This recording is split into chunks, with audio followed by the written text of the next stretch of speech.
신약 성경 329면입니다. 오늘 나에게 주신 살아계신 하나님의 말씀을 함께 봉독하시겠습니다. 데살로니가 전서 1장 1절에서 10절입니다. 함께 고백하실까요? 바울과 실로아노와 디모데는 하나님 아버지와 주 예수 그리스도 안에 있는 데살로니가 인의 교회에 편지하노니 은혜와 평강이 너에게 있을지어다. 우리가 너희 모두로 말미암아 항상 하나님께 감사하며 기도할 때 너희를 기억함은 너희의 믿음의 역사와 사랑의 수고와 우리 주 예수 그리스도에 대한 소망의 인내를 우리 하나님 아버지 앞에서 끊임없이 기억함이니 하나님의 사랑하심을 받은 형제들아 너희를 택하심을 아노라. 이는 우리 복음이 너희에게 말로만 이른 것이 아니라 또한 능력과 성령과 큰 확신으로 된 것임이라. 우리가 너희 가운데에서 너희를 위하여 어떠한 사람이 된 것은 너희가 아는 바와 같으니라. 또 너희는 많은 환난 가운데에서 성령의 기쁨으로 말씀을 받아 우리와 주를 본받는 자가 되었으니 그러므로 너희가 마게도냐와 아가야에 있는 모든 믿는 자의 본이 되었느니라. 주의 말씀이 너희에게로부터 마게도냐와 아가야에게만 들릴 뿐만 아니라 하나님을 향하는 너희의 믿음의 소문이 각처에 퍼졌으므로 우리는 아무 말도 할 것이 없노라.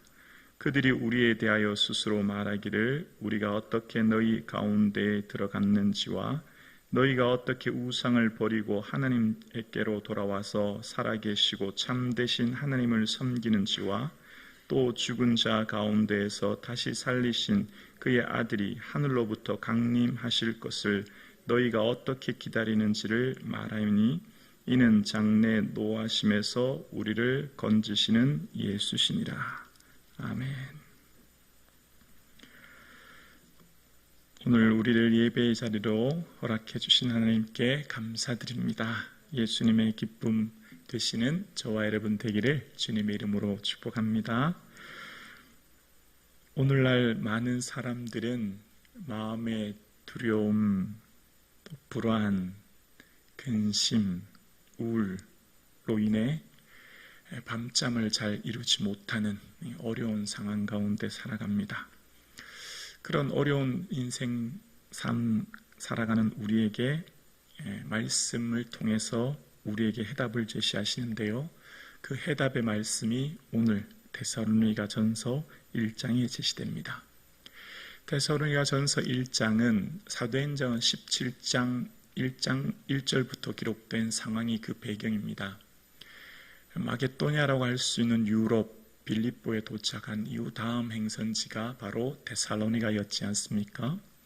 근데 데살로니가에서는 오래 머물지 못합니다. 어떤 불량배로 인해서 소동이 일어났기 때문입니다. 그래서 한 3주 정도밖에 있지 못하는데요. 왜냐하면 그곳에서 바울과 그 일행이 복음을 전할 때 예수는 주이시다라고 전했더니 그때 당시 주라고 하는 이 가이사는 황제밖에 없는데 다른 임금 예수라는 이가 있다라고 하면서 황제 외에 다른 임금을 전하기 때문에 그곳에서 폭동들이 소동을 일으키게 되고 그래서 급히 밤에 그 데살로니가를 빠져나와야 될 수밖에 없는 상황이 된 거죠. 그리고 베레아에 이르게 되고 이후에 아데네에 갔을 때 급히 떠나왔기 때문에 아데네에서 디모데를 만났지만 이 데살로니가 교회의 형편이 3주밖에 있지 못했기 때문에 어린 교회 형편이 걱정되어서 디모데를 보내게 되고 그래서 그때 써보낸 편지가 이제 데살로니가 전서인데요. 그 써낸 편지를 가지고 갔던 디모데가 이후에 고린도에서 다시 만났을 때 사랑과 기쁨의 소식을 가지고 옵니다. 참 다행인 게 데살로니가 교회는 견고하게 서갔고 그들도 사도 바울 선생이 그들을 보기 원하는 것처럼 그들도 바울을 보기 원한다라고 하는 소식을 듣고 기쁨으로 썼던 편지가 이 데살로니가인 이 편지인 것입니다.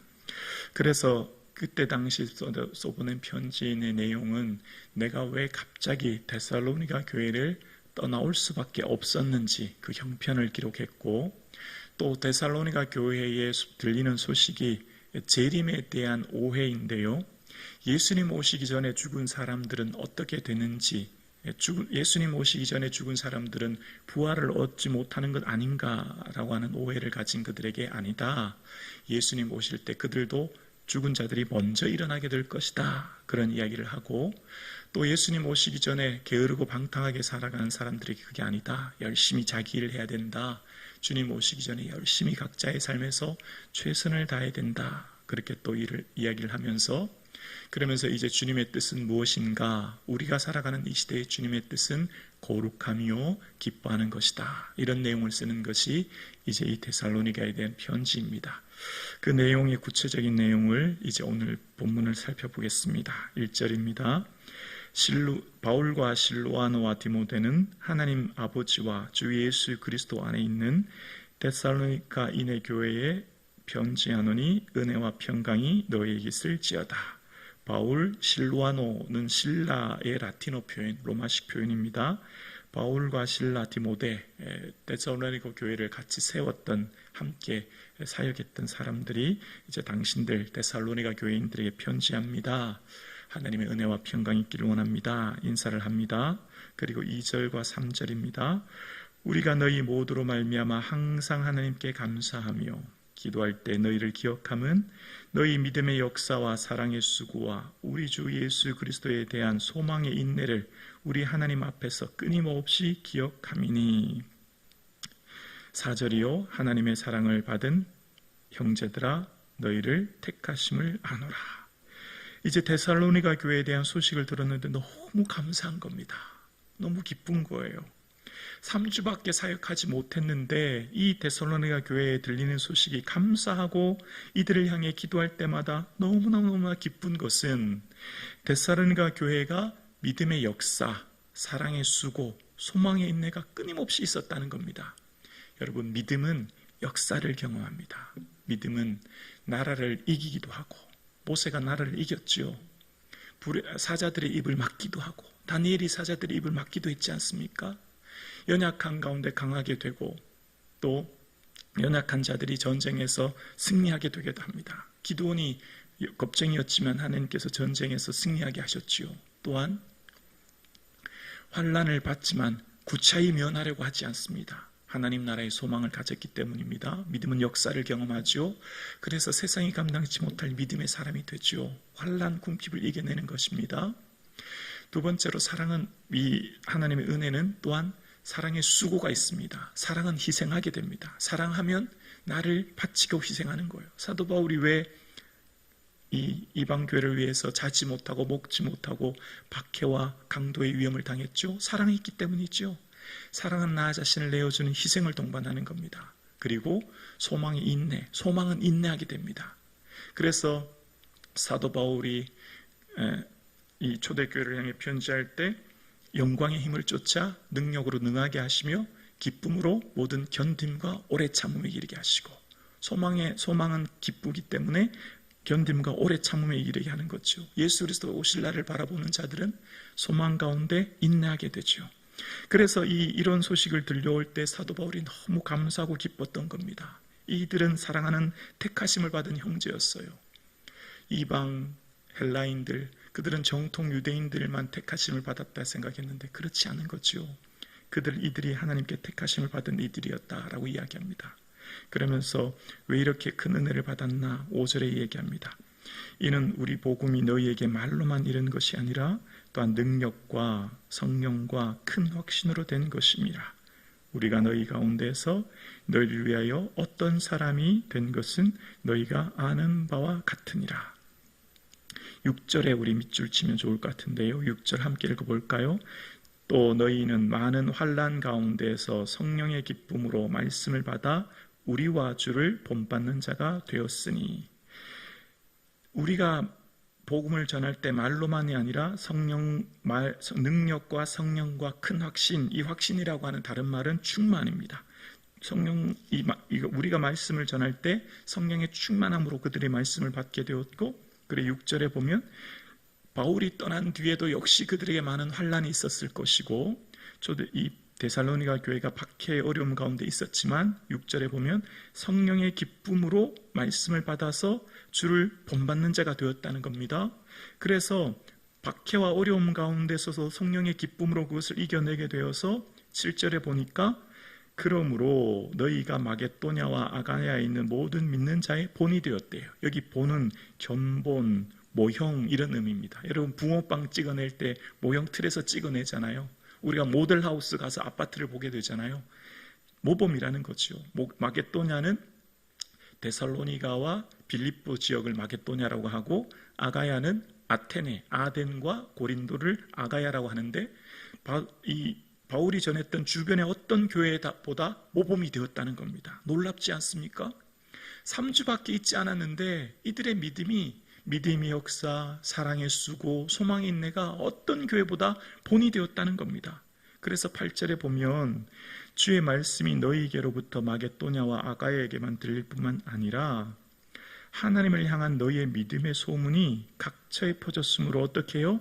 우리는 아무 말도 할 것이 없노라. 더 이상 말할 게 없다는 거예요. 흠잡을 게 없다는 거예요. 여러분 기억나세요? 고린도 교회는 1년 6개월 있었어요. 근데 눈물로 편지를 써야 되는 아픔의 교회였어요. 근심하게 하고 내가 너희를 매를 가지고 나가야 되냐라고 할 정도로 바울의 마음을 아프게 했는데 3주밖에 있지 않은 데살로니가 교회는 너무 감사하고 기쁜 소식만 들려요. 그래서 어떻게 이런 일이 있느냐, 9절 10절을 이야기하기를 그들이 우리에 대하여 스스로 말하기를 우리가 어떻게 너희 가운데에 들어갔는지와 너희가 어떻게 우상을 버리고 하나님께로 돌아와서 살아계시고 참되신 하나님을 섬기는지와 또 죽은 자들 가운데서 다시 살리신 그의 아들이 하늘로부터 강림하실 것을 너희가 어떻게 기다리는지를 말하니 이는 장래 노하심에서 우리를 건지시는 예수시니라. 자 보세요. 9절에 어떻게가 3번 나오는데요. 첫 번째는 어떻게 너희에게 들어갔는지, 어떻게 이 데살로니가 교회가 세워졌는지, 두 번째 어떻게 회심했는지, 어떻게 우상을 버리고 이 데살로니가가 회심에 돌아왔는지, 세 번째 어떻게 재림의 소망을 가지게 되었는지, 어떻게 하늘로부터 예수님의 강림하심을 기다리게 되었는지, 이 초대교회가, 이 데살로니가 교회가 어떻게 세워졌고 어떻게 회심하게 되었고 어떻게 재림의 소망을 가졌느냐, 그것은 데살로니가 교회가 지혜로워서, 데살로니가 교회가 열심히 있어서, 데살로니가 교회가 무슨 특별한 의가 있어서가 아니라 아주 중요한 내용이 10절 후반절에 나와요. 이는 장래 노하심에서 우리를 건지시는 예수시라. 예수님이 다 그렇게 해주셨다는 거예요. 예수님이. 아멘이십니까? 모든 일은 주님이 다 하시는 거예요. 사도 바울이 고린도 교회를 생각할 때 나는 심고 아볼로는 물을 줬을 때 오직 자라나게 하시는 이는 누구시죠? 하나님이신 거예요. 다 하나님이 하시는 거죠. 자, 그래서 오늘 본문의 핵심 구절인 6절을 다시 한번 살펴볼게요. 6절을 보면 또 너희는 많은 환난 가운데서 성령의 기쁨으로 말씀을 받아 우리와 주를 본받는 자가 되었으니 라고 이야기합니다. 여러분, 우리의 기쁨은 외부로부터 오는 기쁨이 있어요. 소유하고 누리고 어떤 위치에 오르면 누리는 게 있어요. 이게 일반적인 기쁨이에요. 이게 일반 모든 사람들이 누리는 겁니다. 근데 예수 믿는 우리는 그들과 다른 기쁨을 주셨어요. 바로 성령의 기쁨입니다. 성령은 어떤 은혜가 있죠? 사랑과 두 번째 희락이 있죠. 오래 참음, 자비, 양성, 충성, 온유, 절제가 있죠. 성령의 은혜가 임하면 기쁨의 은혜가 있는 것입니다. 성령은 내가 너희에게 임하면 너희 기쁨을 충만하게 하려 함이라 라고 말씀하시는 거예요. 성령님께서 우리에게 주시는 것은, 이 충만한 기쁨은 너희 기쁨을 빼앗을 자가 없다 라고 요한복음 16장 22절에 이야기합니다. 성령님이 임하시는 이 은혜는 어떤 사람도 빼앗을 수 없는 기쁨을 주시는 것입니다. 그래서 이 성령의 기쁨은 크게 3가지로 나눌 수 있는데요. 첫 번째, 이 초대교회에 있었던 성도들이 성령의 기쁨을 누렸던 사람들 중에 바울은 첫 번째, 거절의 기도를 했음에도 불구하고 기쁨을 누렸습니다. 여러분, 우리가 기도할 때 응답되어야 기쁘지요. 내 응답되어지고 내 소원 성취되어지면 기쁜데, 그런데 거절의 기도 가운데서도 바울은 기뻤어요. 내가 육체의 가시 때문에 주께 3번 떠나기를 간구했죠. 그런데 내 은혜가 내게 족하다, 이는 내 능력이 약한 데서 도리어 온전해짐이라 라고 했을 때, 그러므로 도리어 크게 기뻐함은 내가 여러 약한 것들 자랑하게 되었대요. 오히려 크게 기뻐하게 되었대요. 성령님의 은혜가 충만히 임하면 왜 내게 이런 은혜 주시는지 알게 된다는 거예요. 거절하는 것 또한 내 능력이 약한 데서 온전해지는구나 알게 된다는 거예요. 그러니까 우리의 삶 가운데 성령의 충만한 임재가 임하면 반드시 성취, 응답만이 아니라 거절되고 내 뜻대로 되지 않아도 기쁜 은혜를 누린다는 거죠. 2번째입니다. 성령님의 은혜가 임하면 사명이 임할 때 기쁨을 누리게 되는데요. 내가 도저히 받아들일 수 없는 사명, 내가 도저히 이해할 수 없는 사명인 가운데도 기뻐하게 돼요. 마리아에게 내가 아들을 낳을 것인데 그 아들을 예수로 하라 그랬더니 나는 사내를 알지 못하는데요. 나는 사내를 알지 못하는데 어찌 그런 일이 있겠습니까? 그럴 때 대저 여호와의 모든 말씀은 능치 못하심이 없다. 그렇게 할 때 주여 말씀대로 종에게 이루어지길 원합니다. 그리고 한 다음에 마리아가 어떤 고백을 하냐면 내 영혼이 주님을 찬양하며 내 마음이 하나님 내 구주를 인하여 기뻐함은 내 여종의 비천함을 돌아보셨습니다. 그리고 하는 마리아의 고백이 있어요. 보라 이제 후로는 만세의 나를 복이 있다 일컬으리라.